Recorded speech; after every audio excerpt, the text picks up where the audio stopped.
Good evening दोस्तों, आप सभी के लिए।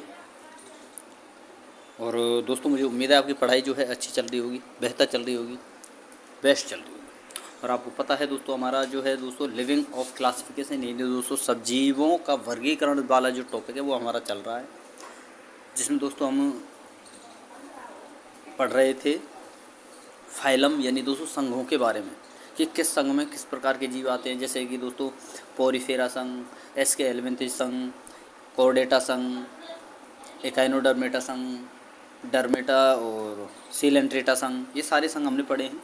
लेकिन आज हमारा लास्ट संघ है दोस्तों कॉर्डेटा संघ। और इसमें आपकी जैसे कि दोस्तों मत्स्य वर्ग, कीट वर्ग, एबीज वर्ग, ठीक है, स्तनधारी वर्ग जो होता है वो इसी संघ में आते हैं। और इसलिए दोस्तों ये सबसे बड़ा संघ होने वाला है आपका, जिसमें सबसे ज़्यादा जीव पाए जाते हैं। जबकि वैसे अगर हम देखें तो सबसे बड़ा संघ हमने क्या पढ़ा था दोस्तों, ऑर्थ्रोपोडा। जीव वर्ग का सबसे बड़ा संघ था ऑर्थ्रोपोडा। तो चलिए दोस्तों, हम इस वीडियो में कॉर्डेटा संघ को डिटेल में और अच्छी तरह से समझते हैं। तो चलिए दोस्तों, देखिए, अभी तक जिन स्टूडेंटों ने हमारे चैनल को सब्सक्राइब नहीं किया है या फिर चैनल पर पहली बार विजिट कर रहे हैं, उनसे मेरा रिक्वेस्ट है कि चैनल को सब्सक्राइब करके साथ में और वाला बेल आइकन जरूर दबा लें दोस्तों, ताकि मेरी आने वाली हर वीडियो का नोटिफिकेशन सबसे पहले दोस्तों आप तक पहुँच सके। और वीडियो पर लास्ट तक आपको बने रहना है, हर क्वेश्चन को अच्छी तरह समझना है। जितनी थ्योरी करा रहा हूँ दोस्तों बहुत इंपॉर्टेंट है। फिर इसके बाद पता है दोस्तों, आपकी जैसे ही थ्योरी कंप्लीट हो जाएगी, फिर उसके बाद दोस्तों मैं आपके लिए क्वेश्चन भी लेकर आने वाला हूँ। प्रीवियस ईयर अब तक के जितने भी क्वेश्चन किए हुए हैं, सारे क्वेश्चन मैं आपके लिए पढ़ाने वाला हूँ अच्छी तरह से। तो चलिए दोस्तों, वीडियो को शुरू करते हैं। और हम पढ़ेंगे दोस्तों कॉर्डेटा संघ, जो कि अंतिम संघ है आपका। तो सबसे पहले आपको याद रखना है दोस्तों इसमें कि इस संघ के अंतर्गत उन जंतुओं को रखा जाता है जिनके जीवन चक्र की किसी न किसी अवस्था में एक पृष्ठ रज्जु एवं एक खोखली पृष्ठ तंत्र का रज्जु पाई जाती है। पृष्ठ रज्जु का विकास दोस्तों मीजोडर्म से होता है, ठीक है, ये आपको याद रखना है, वेरी वेरी इंपॉर्टेंट है दोस्तों। ये प्रश्न पूछा जा चुका है कि प्रकाश रज्जु या सॉरी दोस्तों पृष्ठ रज्जु का जो निर्माण है वो किससे होता है, तो भ्रूण के मीजोडर्म जनन स्तर से, ठीक है। एक तो होता है दोस्तों आपका एक्टोडर्म, एक मीजोडर्म और एक एंटोडर्म, ठीक है। तो ये तीन होते हैं। तो मीजोडर्म से जो है इसका निर्माण होता है प्रकाश पृष्ठ रज्जु का। तो ये आपको याद रखना है और यही पूछा जाता है सबसे ज़्यादा। अब चलिए दोस्तों, कॉर्डेटा संघ के बारे में जो इम्पोर्टेंट पॉइंट हैं उन्हें हम देखते हैं एक एक करके सारे पॉइंटों को। तो देखिए दोस्तों, फर्स्ट पॉइंट है, इनके जीवन किसी न किसी अवस्था में एक पृष्ठ नालाकार केंद्रीय तंत्र का तंत्र अवश्य पाया जाता है। और भ्रूण विकास में इसका निर्माण एक्टोडर्म से होता है। जो केंद्रीय तंत्र का निर्माण जो होता है भ्रूण में किससे होता है दोस्तों, एक्टोडर्म से। और पृष्ठ रज्जु का निर्माण किससे होता है दोस्तों, मीजोडर्म से। और केंद्रीय तंत्र का निर्माण होता है दोस्तों भ्रूण के रूप में एक्टोडर्म से। तो ये प्रश्न भी आपको याद रखना है, बहुत इंपॉर्टेंट है, पूछा जा चुका है। और विकसित होने पर इसके चारों ओर कशेरुक दंड का निर्माण होता है, ठीक है। तो आपसे यही पूछा जाएगा, केंद्रीय तंत्र का निर्माण भ्रूणीय विकास में किस स्तर से होता है, यानी कौन से स्तर से जो है केंद्रीय तंत्र का निर्माण होता है। तो आपको आंसर देना है एक्टोडर्म से। और पृष्ठ रज्जु का निर्माण मीजोडर्म से। अब चलिए दोस्तों, अगला हम पॉइंट समझते हैं कि इस संघ के जंतुओं के जीवन की किसी न किसी अवस्था में क्लोम दरारें अवश्य पाई जाती है। अगला पॉइंट है दोस्तों, इनमें पूर्ण विकसित रक्त परिसंचरण तंत्र पाया जाता है जो बंद प्रकार का होता है। इंपॉर्टेंट है दोस्तों, याद रखना है। अगला पॉइंट है दोस्तों, इनमें पूर्ण विकसित मस्तिष्क व तंत्र का तंत्र पाया जाता है, वेरी इंपॉर्टेंट। संघ कॉर्डेटा एक काफ़ी बड़ा और महत्वपूर्ण संघ है, ये तो आप छोड़ दीजिए, कोई दिक्कत नहीं है। तो ये जो पॉइंट मैंने आपके लिए बताए इंपॉर्टेंट है बहुत ज़्यादा, ठीक है। अब चलिए दोस्तों, इसके बारे में हम आगे पढ़ते हैं। तो देखिए दोस्तों, जो हमारा कॉर्डेटा संघ है ना, इसे दो भागों में बांटा गया है। एक तो प्रोटोकॉर्डेटा और एक कशेरुकी, यानी दोस्तों वर्टिब्रेटा। अब यहाँ पर क्या किया गया है दोस्तों, जैसा आपका कॉर्डेटा संघ दो भागों में बट गया, एक तो प्रोटोकॉर्डेटा, एक वर्टिब्रेटा यानी कशेरुकी। अब प्रोडेटा संघ जो है इसे भी दोस्तों प्रोटोकॉर्डेटा जो है इसे भी दोस्तों दो भागों में बांटा गया है। जिन जंतुओं में नोटोकॉर्ड केवल लार्वा की पूंछ में पाई जाती है उन्हें दोस्तों यूकॉर्डेटा में रखा जाता है, जैसे कि दोस्तों एसिडिया, साल्पा, डिलियोलम, ये किसके हैं दोस्तों एग्जाम्पल? नोटोकॉर्ड के, सॉरी दोस्तों यूरोकॉर्ड के, कॉर्डेटा संघ के ये प्रोडेटा प्रोटोकॉर्डेटा जो संघ, जो कॉर्डेटा संघ का भाग है प्रोटोकॉर्डेटा, प्रोडेटा प्रोटोकॉर्डेटा का भाग है दोस्तों यूरोकॉर्डेटा, फर्स्ट भाग, ठीक है। और सेकंड भाग है दोस्तों सेफेलाकॉर्डेटा। और सेफेलाकॉर्डेटा इनमें क्या है दोस्तों, लार्वा से लेकर सिर तक पूंछ इनमें पाई जाती है, लार्वा से लेकर सिर तक, केवल लार्वा की पूंछ में पाई जाती है तो यूरोकॉर्डेटा संघ। जिसके एग्जाम्पल हैं दोस्तों एसिडिया, साल्पा, डिलियोलम। और वहीं दोस्तों अगर सिर से लेकर पूंछ तक नोटोकॉर्ड पाई जाए तो सेफेलाकॉर्डेटा संघ में आते हैं। इसके एग्जाम्पल हैं दोस्तों ब्रोंकियोस्टोमा और एम्पियोक्सिस, ये दो एग्जाम्पल इसके याद रखना, ठीक है दोस्तों। अब चलिए दोस्तों कॉर्डेटा संघ के बारे में अगला पॉइंट हम पढ़ते हैं कि कॉर्डेटा संघ के वे जंतु जिनमें स्पष्ट कशेरुकी दंड पाई जाती है उन्हें दोस्तों कशेरुकी यानी वर्टिब्रेटा कहते हैं, जो कि यहाँ पर मैंने आपके लिए बताया था कि कॉर्डेटा संघ दो प्रकार का होता है, प्रोटोकॉर्डेटा या वर्टिब्रेटा यानी कशेरुकी। अब दोस्तों क्या किया गया है यहाँ पर कशेरुका के आधार पर यानी वर्टिब्रेटा के आधार पर इस संघ को दोस्तों 5 भागों में बांटा गया है। यानी दोस्तों आप समझ सकते हो कि कशेरुकी जितने भी जीव हैं उनको 5 भागों में बांटा गया है। अब इन्हीं भागों को हम आगे पढ़ने वाले हैं। चलिए दोस्तों एक एक करके पढ़ते हैं, जिसमें पहला है आपका मत्स्य वर्ग। कौन सा दोस्तों? मत्स्य वर्ग। तो देखिए दोस्तों मत्स्य वर्ग का फर्स्ट पॉइंट आपको याद रखना है। मत्स्य वर्ग के बारे में हम पढ़ रहे हैं, तो इसके अंतर्गत मछलियाँ आती हैं मत्स्य वर्ग के अंतर्गत, जो लवणीय और मृदु जल में पाई जाती हैं। ये सभी अनियत तापी यानी कोल्ड ब्लेडेड एनिमल होती हैं। तो वेरी वेरी इंपॉर्टेंट है दोस्तों, डायरेक्टली एग्जाम्पल में क्वेश्चन पूछा जाता है। जैसे आपको क्वेश्चन दे दिया जाएगा, निम्न में से कौन सा जीव कोल्ड ब्लेडेड है या फिर वार्म ब्लेडेड है। वार्म मतलब गर्म, कोल्ड मतलब ठंडा। तो आपको ऐसे एग्जाम्पल दे दिए जाएंगे 2-3, जैसे कबूतर हुआ, ठीक है दोस्तों, मोर हुआ, चिड़िया हुई, मछली हुआ। तो मछली है सीधा, कोल्ड ब्लेडेड जो है मछली होगा, ठीक है, क्योंकि इसमें मछलियाँ आती हैं। अगला पॉइंट आपको याद रखना है, इनका शरीर धारा रेखित या बाह्य कंकाल सल्कों के रूप में होता है। इनमें श्वसन जो है श्वसन क्लोम यानी दोस्तों गिल्स के द्वारा होता है। मछलियों में जो श्वसन होता है गिल्स के द्वारा होता है, वो आप सभी को पता ही है। अगला पॉइंट आपको याद रखना है, इनका हृदय द्वैवेशमी होता है और केवल अशुद्ध रक्त ही पंप करता है। इनके शरीर में जो रक्त बहता है वह कैसा बहता है? अशुद्ध। और इनका हृदय जो है 2 कक्षीय पाया जाता है। तो आपसे वेरी वेरी इंपॉर्टेंट है, ये भी आपको याद रखना है। आपसे पूछा जाएगा कि मछलियों का हृदय कितने कक्ष का होता है, तो 2 कक्ष का। ये जल में अंडे देने वाले वर्टिब्रेट हैं, यानी मछलियाँ जो है जल में ही अंडा देती है, जल में ही रहती हैं, ठीक है। तो ये है आपका मत्स्य वर्ग, ठीक है दोस्तों। अब दोस्तों मत्स्य वर्ग को भी कई भागों में बांटा गया है। जैसे उपास्थल मछलियाँ होती हैं, इनमें क्या है दोस्तों, वायुकोश नहीं पाए जाते हैं, जो कि लगातार तैरती हैं। जैसे दोस्तों टारपीडो मछली होती है, ट्राइगोन, स्कोलियोडोन, आरा मछली, जैसे दोस्तों प्रिस्टस कहते हैं। वही दोस्तों अगली है अस्थल मछली, जिनमें दोस्तों वायुकोश पाए जाते हैं।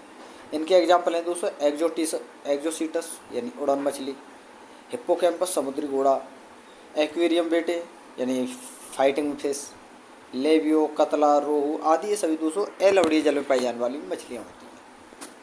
यानी ये अस्थल मछलियाँ हैं और ये स्थल मछलियाँ हैं। ये भी डायरेक्टली पूछ लिए जाते हैं, तो ये भी आपको याद रखना है। अब चलिए दोस्तों हम आगे देखते हैं। अगला है, आगे हम देखते हैं दोस्तों जो मत्स्य वर्ग है, इसके बारे में कुछ इंपॉर्टेंट पॉइंट। जैसे फर्स्ट आपको याद रखना है दोस्तों, हिप्पोकैम्पस जो मछली है, इसे दोस्तों समुद्री मीन कहते हैं। इसे समुद्री घोड़ा भी कहते हैं, क्योंकि यह देखने में एक छोटे घोड़े जैसी दिखाई देती है। एक होती है दोस्तों रोहू मछली, अब वैज्ञानिक नाम होता है दोस्तों लेबियो रोहिता। एक होती है दोस्तों मांगुर, को कैट फिश के नाम से जाना जाता है, जिसका वैज्ञानिक नाम है दोस्तों। एक होता है दोस्तों विशाल सफ़ेद सार्को कार्केडोन, स्कोलियोडोन को डॉग फिश तथा टॉरपीडो को इलेक्ट्रिक रे के नाम से जाना जाता है। सफ़ेद सार्को किसके नाम से जाना जाता है?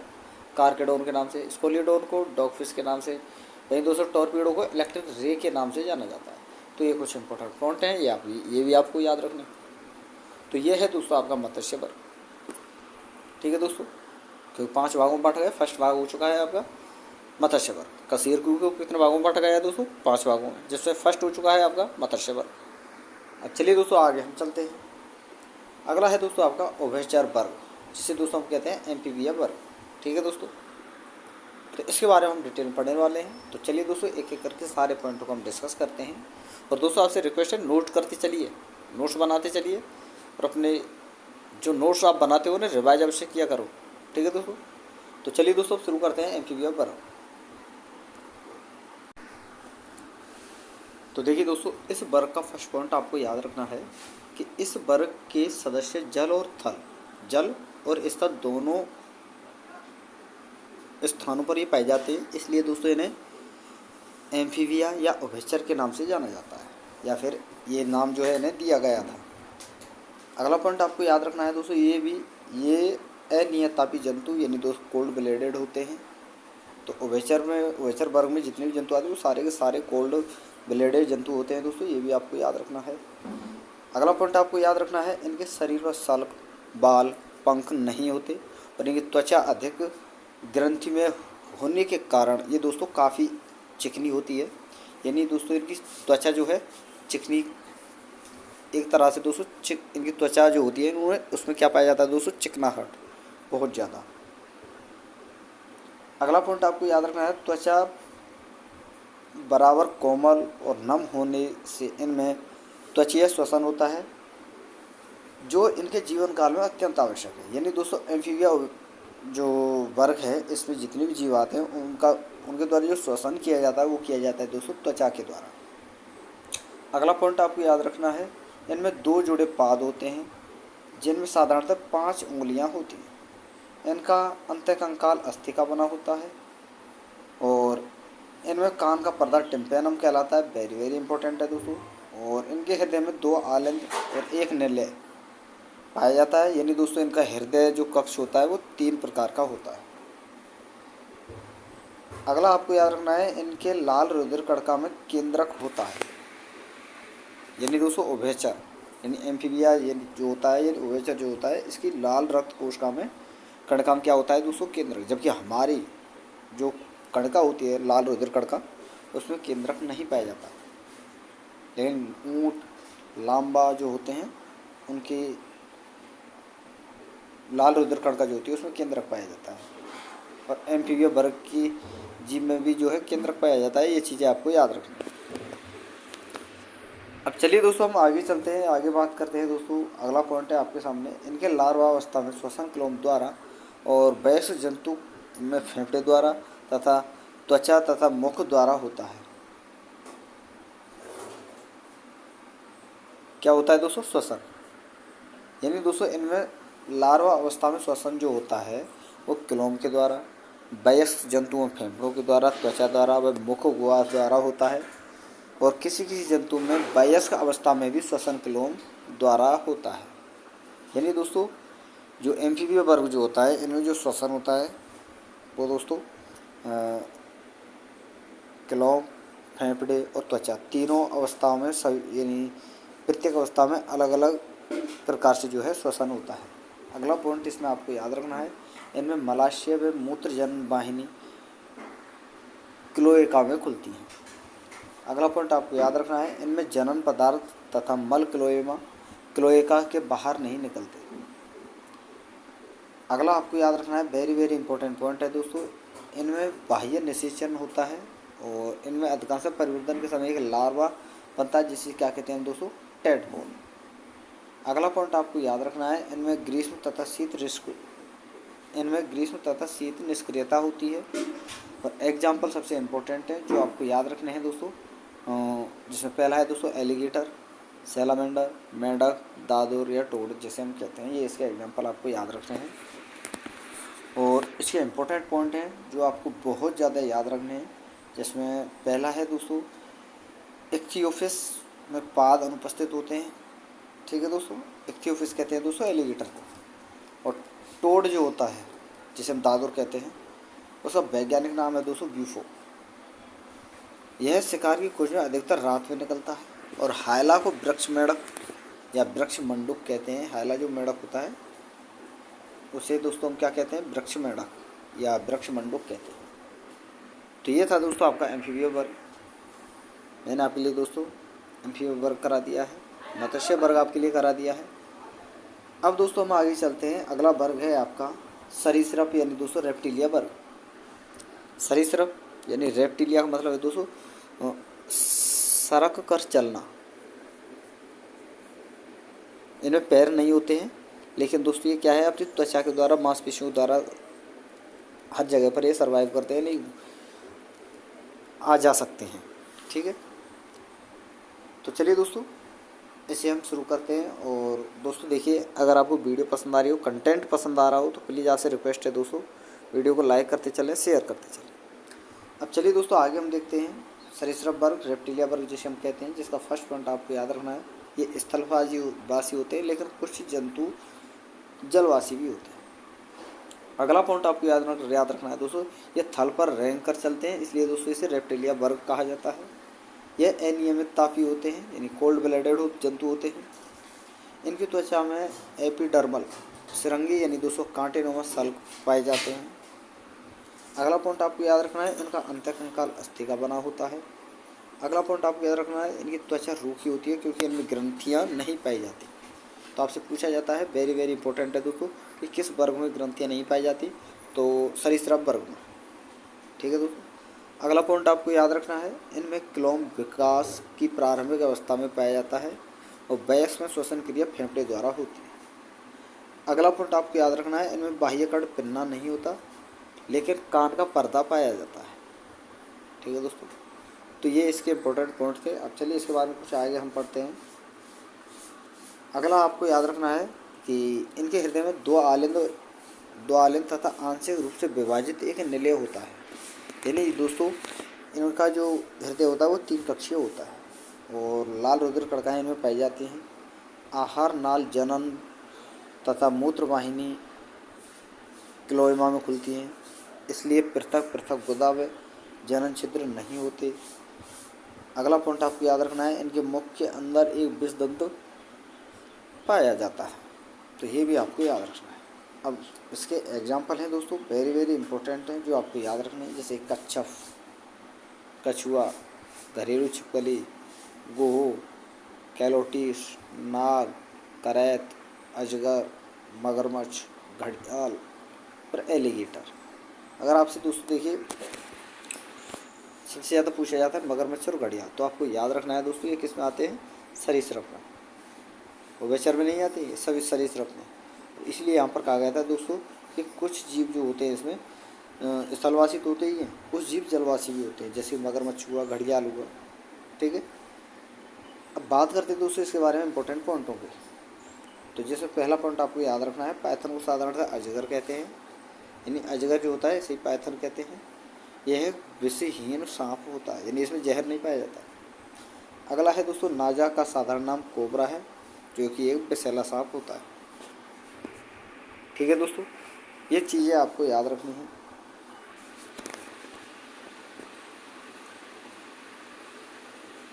तीन वर्ग में दोस्तों आपके लिए करा चुका हूँ। अब हमारा अगला और चौथा वर्ग है दोस्तों। तो उससे पहले कुछ चीज़ें और बची हैं दोस्तों आपके सरीसृप में, जैसे हेमिडेक्टिलस जो होता है उसे दोस्तों घरेलू छिपकली के नाम से जाना जाता है। कैमेलियन को वृक्ष छिपकली के नाम से। बैरानस को दोस्तों साधारणतः गोह के नाम से जाना जाता है। ट्रायोनिक्स को दोस्तों नदियों तालाबों में पाया जाने वाला साधारण कछुआ है। और ड्रैको जो है दोस्तों उड़ने वाली छिपकली होती है। तो ये पॉइंट आपको याद रखने हैं दोस्तों। अब चलिए दोस्तों अगला वर्ग है आपका दोस्तों पक्षी वर्ग, यानी एबीज वर्ग जिसे हम कहते हैं। अब दोस्तों पक्षी वर्ग जो होता है, सबसे पहले आपको इसमें याद रखना है कि ये नियत तापी होता है, यानी दोस्तों वार्म ब्लेडेड, यानी गर्म खून वाला ये जंतु होता है। अगला पॉइंट इसमें आपको याद रखना है, ये हवा में उड़ते हुए और ज़मीन पर भी तेज़ी से चलते हैं। इनका शरीर 3 भागों में विभाजित होता है, सिर, गर्दन, धड़। इनका शरीर पैरों से ढका रहता है। अगला पॉइंट आपको याद रखना है, इनके धड़ में एक छोटी सी पूंछ लगी होती है। इनके अग्रभाग पंख के रूप में रूपांतरित होते हैं। इनके जबड़ों में दांत नहीं होते और ये श्रृंगी होते हैं। अगला पॉइंट इसमें आपको याद रखना है, इनमें अंगुलियां नखरयुक्त होती हैं। और अगला पॉइंट इसमें आपको याद रखना है, इनमें श्वसन जो है फेफड़े द्वारा होता है, जबकि कुछ पक्षियों वायु कोषों के द्वारा इसमें श्वसन होता है। अगला पॉइंट आपको याद रखना है, इनके हृदय में 4 वेष्म यानी कक्ष पाए जाते हैं, जिसमें 2 आलम 2 निलय होते हैं। वेरी वेरी इंपॉर्टेंट है, ये आपको याद रखना है। अगला आपको याद रखना है दोस्तों, एक ये नियत तापी जो होता है, ये आपको याद रखना है। अगला है दोस्तों, इनका कंकाल सैरंध्र तथा हल्का होता है, क्योंकि इनकी हड्डियाँ जो होती हैं खोखली होती हैं। क्यों होती हैं दोस्तों? और खोखली नहीं होंगी तो ये दोस्तों आसमान में नहीं उड़ पाएंगी, इसलिए दोस्तों इनकी हड्डियाँ खोखली होती हैं। खोखली होने के कारण इनका कंकाल जो है सैरंध्र और हल्का होता है। ठीक है दोस्तों, अब चलिए दोस्तों आगे हम पढ़ते हैं। अगला पॉइंट इसमें दोस्तों, इनमें मूत्राशय नहीं पाया जाता। वेरी वेरी इंपॉर्टेंट है दोस्तों, पक्षी वर्ग में कभी मूत्राशय नहीं पाया जाता। और ये अंडज होते हैं। उदाहरण इनके आपको याद रखने, जैसे कि दोस्तों कबूतर, गौरैया, मैना, मोर, तोता, ऑस्ट्रिच, एमू, कीवी, ऑक्टियोप्टेरिक्स, कोआ आदि। अब बात करते हैं दोस्तों कुछ इम्पोर्टेंट पॉइंटों की, जो आपको याद रखने हैं, पूछे जाते हैं। जिसमें फर्स्ट है दोस्तों, स्टूथियो या ऑस्ट्रिच जो होता है दोस्तों, ये दौड़ने वाला बहुत बड़ा पक्षी होता है। इसे साधारण भाषा में दोस्तों शुतुरमुर्ग कहते हैं, जो कि सबसे बड़ा पक्षी है। वहीं एक कीवी होता है, कीवी भी एक दोस्तों दौड़ने वाला पक्षी है, जो कि न्यूजीलैंड पाया जाता है, जिसका वैज्ञानिक नाम क्या है दोस्तों? एप्टेरिक्स। अगला आपको याद रखना है दोस्तों, मोर यानी मयूर का वैज्ञानिक नाम है दोस्तों पोवो क्रिस्टिसस। यह भारत का राष्ट्रीय पक्षी है। यह आपका नाम जो है दोस्तों पोवो क्रिस्टिसस, ये पूछा जाता है, तो ये आपको याद रखना है। अगला है दोस्तों, शुतुरमुर्ग सबसे बड़ा जीवित पक्षी है, जबकि हमिंग बर्ड सबसे छोटा। वेरी वेरी इंपॉर्टेंट, ये आपको याद रखना है। ठीक है दोस्तों, तो दोस्तों ये आपके कुछ एग्जाम्पल थे। अब आगे और चलते हैं, जो बचे हुए हैं। ये यहाँ तक तो मैंने आपके लिए करा ही दिया। अगला है दोस्तों अबाबीर, जो तीव्रतम उड़ने वाला पक्षी है अबाबीर। डोडो जो है दोस्तों ये विलुप्त प्राय पक्षी है, जो कि मॉरिशस में पाया जाता है। अगला पॉइंट आपको याद रखना है, सबसे बड़ा अंडा शुतुरमुर्ग का होता है, जिसका वजन 265 से 1.78 ग्राम तक होता है। तो ये पूछा जा चुका है, याद रखना। अगला आपको याद रखना है, सबसे छोटा अंडा जमैका की बर्बियर हमिंग बर्ड का होता है। और उड़ान विहीन पक्षी कौन सा है दोस्तों? इम्पोर्टेंट है दोस्तों, एग्जाम्पल जो है क्वेश्चन उनसे पूछे जाते हैं। तो उड़ान विहीन पक्षी है दोस्तों एक आपका शुतुरमुर्ग, जो कि उड़ नहीं सकता। कीवी उड़ नहीं सकता, ईमू उड़ नहीं सकता। ठीक है दोस्तों, अब चलिए दोस्तों हम आगे देखते हैं। और अगला वर्ग है दोस्तों आपका स्तनधारी वर्ग, यानी दोस्तों मैमेलिया वर्ग, जो कि आपका लास्ट वर्ग है दोस्तों। और इसके बारे में अच्छी तरह से सारी चीज़ें समझते हैं। तो चलिए दोस्तों वीडियो को आगे बढ़ाते हैं। और दोस्तों आपको याद रखना है, जो चीज़ें मैं आपके लिए करा रहा हूँ, ये आपके लिए ग्रुप डी से ही नहीं, मतलब दोस्तों ये आपका ग्रुप डी से लेकर RRU तक किसी प्रकार का एग्ज़ाम हो आपका, सभी के लिए कंटेंट बहुत ही ज़्यादा इम्पोर्टेंट है, सफिशिएंट है। इससे बाहर आपसे कुछ नहीं पूछा जाएगा, ये मेरी गारंटी है। बशर्ते जो चीज़ मैं आपके लिए करा रहा हूँ वो आपको फॉलो करनी है, उनको रिवाइज करना है, और उनको दोस्तों अच्छी तरह से देखना है, समझना है। और जो चीज़ समझ में नहीं आती है उन्हें दोस्तों आप वीडियो देखकर दोबारा से रिवाइज करके देख लिया करो वीडियो को। ठीक है, अब चलिए दोस्तों हम पढ़ते हैं स्तनधारी वर्ग के बारे में। तो इसमें फर्स्ट पॉइंट आपको याद रखना है, इस वर्ग के जंतु उच्च तापी व नियत तापी होते हैं, अर्थात इनका शरीर का ताप बाह्य वातावरण के तापमान परिवर्तन के साथ नहीं बदलता। अगला पॉइंट है, इनका त्वचा बाल या रोम से ढका होता है। इनमें बाह्य कर्ण उपस्थित होता है। इनकी त्वचा में सफ़ेद व तेल ग्रंथियाँ पाई जाती हैं। अगला पॉइंट है दोस्तों, मादा में स्तन दूध ग्रंथियाँ होती हैं। ये ग्रंथियाँ रूपांतरित त्वचीय ग्रंथियाँ होती हैं। अगला पॉइंट आपको याद रखना है, पाद चलने, दौड़ने, तैरने, कूदने, पेड़ पर चढ़ने, हाथ पकड़ने और उड़ने के लिए अनुकूलित होते हैं। अगला पॉइंट आपको याद रखना है, शरीर गुहा द्वारा दो भागों में विभक्त होता है। ये पक्षी हैं, ये है पक्षीय गुहा जिनमें हृदय और फुफ्फुस होते हैं, तथा दूसरा है द्वि गुहा, दो उदरीय गुहा जिनमें अन्य अंग होते हैं। अगला पॉइंट आपको याद रखना है, आहार नाल एवं मूत्र जनन वाहिनियों के छिद्र अलग अलग होते हैं और श्वसन जो है दोस्तों फेफड़ों के द्वारा जो है इसमें होता है स्तनधारियों में। अब चलिए दोस्तों आगे हम देखते हैं और कुछ चीज़ें बची हैं, इन्हें भी हम देखते हैं। आहार नाल ये श्वसन फेफड़ों के द्वारा होता है, यहाँ तक तो हमने पढ़ ही लिया। अगला पॉइंट आपको याद रखना है, इनके स्वर तंत्र में स्वर रज्जु होती है।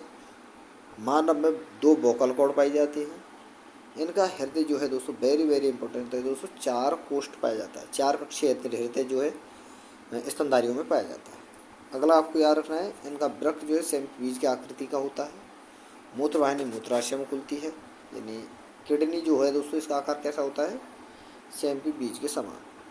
अगला आपको याद रखना है, नर में मूत्रमार्ग जनन वाहिनी मिलकर जनन मूत्र नली बनाते हैं। अगला पॉइंट आपको याद रखना है, मादा में मूत्रमार्ग और जनन नली एक योनि प्रधान में खुलते हैं, यानी मादा जो होती है दोस्तों उसमें मूत्रमार्ग और जनन मार्ग एक ही होते हैं। ठीक है, एक नहीं होते, होते तो अलग अलग हैं लेकिन दोस्तों एक ही जगह पर खुलते हैं, कहाँ, योनि प्रधान। अगला पॉइंट आपको याद रखना है, प्राचीन स्तनधारियों में वृषण उदर के ऊपर होते थे। वेरी वेरी इंपॉर्टेंट पॉइंट है, याद रखना है। और अधिकांश स्तनधारियों में वृषण शरीर की गुहा के बाहर वृषण कोषों में पाए जाते हैं। इनमें अंडाशय होते हैं, छोटे अंडाशय होते हैं। ठीक है, और आगे आपको याद रखना है दोस्तों, वर्ग स्तनधारी 3 उपवर्गों में इन्हें बांटा गया है। स्तनधारी वर्ग जो है इसे 3 उपवर्गों में बांटा गया है। एक तो प्रोटीथीरिया, एक मेटाथीरिया, एक यूथीरिया, यानी 3 वर्गों में इसे बांटा गया है। तो प्रोटोथीरिया जो होता है दोस्तों इसमें आते हैं अंडे देने वाले स्तनधारी, जैसे कि एकेडना, ऑर्निथोरिंकस, ये इसके एग्जाम्पल है। मेटाथीरिया जो होता है दोस्तों इसमें जंतु ना तो अंडे देते हैं ना ही बच्चे, इसके एग्जाम्पल आपको याद रखने हैं। इनमें केवल दोस्तों जो बच्चा है अल्पवृक्ष होता है और जो इनकी मार्सुपियल झिल्ली जो होती है उसमें ये परिपक्व होते हैं, इसलिए दोस्तों इन्हें हम मार्सुपियल जंतु भी कहते हैं, जिसके एग्जाम्पल हैं दोस्तों कंगारू, डायडिफिल्स। अगला है दोस्तों उपवर्ग आपका यूथीरिया उपवर्ग। ये जंतु पूर्ण विकसित होते हैं। ठीक है, और यूथीरिया के उदाहरण आपको याद रखने हैं, जैसे कि दोस्तों पेंगोलिन, छुछंदर, उड़ने वाली लोमड़ी, चूहा, खरगोश, गिनी पिग, कुत्ता, बाघ, सिंह, भारतीय हाथी, गधा, ब्लू व्हेल, मनुष्य, बिल्ली, बंदर, ये सारे के सारे दोस्तों आपके यूथीरिया वर्ग के एग्जाम्पल हैं। अब आगे हम बात करते हैं दोस्तों इसके इम्पोर्टेंट पॉइंटों के बारे में।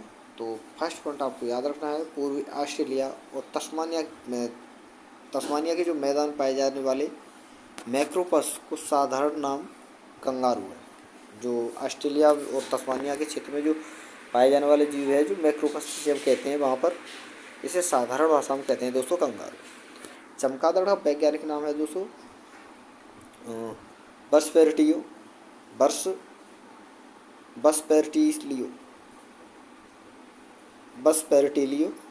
और यह है दोस्तों रात्रिचर यानी कीट भक्षी स्तन ही है। और बाघ का वैज्ञानिक नाम है दोस्तों पैंथेरा टाइग्रस, जो भारत का राष्ट्रीय पशु है। ब्लू व्हेल सबसे बड़ा स्तनधारी है और सैरो सबसे छोटा स्तनधारी है। एकिडना को सामान्यतः कटक में चींटीखोर कहते हैं, क्योंकि इनका शरीर कटकों से ढका रहता है। अगला पॉइंट है, ऑर्निथोरिंकस को सामान्यतः बतख चोंचा कहते हैं। तो ये कुछ पॉइंट आपको याद रखने हैं, हालांकि बहुत कम पूछे जाते हैं फिर भी आपको याद रखने हैं। तो दोस्तों ये था आपका जितने भी संघ थे वो मैंने आपके लिए करा दिए हैं। यानी दोस्तों आपका जंतु वर्ग हो चुका है। तो दोस्तों मैंने आपको बताया था जब एनिमल किंगडम की शुरुआत करी थी क्लासिफिकेशन की, तो उस समय मैंने बताया था कि क्लासिफिकेशन ऑफ लिविंग, जिसमें सजीवों को 2 भागों में बांटा गया, एक तो जंतु जगत, एक पादप जगत। ठीक है, तो जंतु जगत हमने करा दिया है और कल से आपकी वीडियो चलेंगी दोस्तों पादप जगत से रिलेटेड। तो उसके लिए कल से आप तैयार रहना दोस्तों, ठीक है। और वीडियो अगर आपको अच्छी लगी हो दोस्तों, वीडियो को लाइक कर देना है, शेयर कर देना है। और जिन स्टूडेंटों ने अभी तक हमारे चैनल को सब्सक्राइब नहीं किया है उनसे मेरा रिक्वेस्ट है कि चैनल को सब्सक्राइब करके साथ में ऑल वाला बेल आइकन जरूर दबा लें दोस्तों, ताकि मेरी आने वाली हर वीडियो का नोटिफिकेशन सबसे पहले दोस्तों आपके पास पहुँच सके। तो थैंक यू दोस्तों, धन्यवाद। फिर मिलते हैं नई वीडियो के साथ।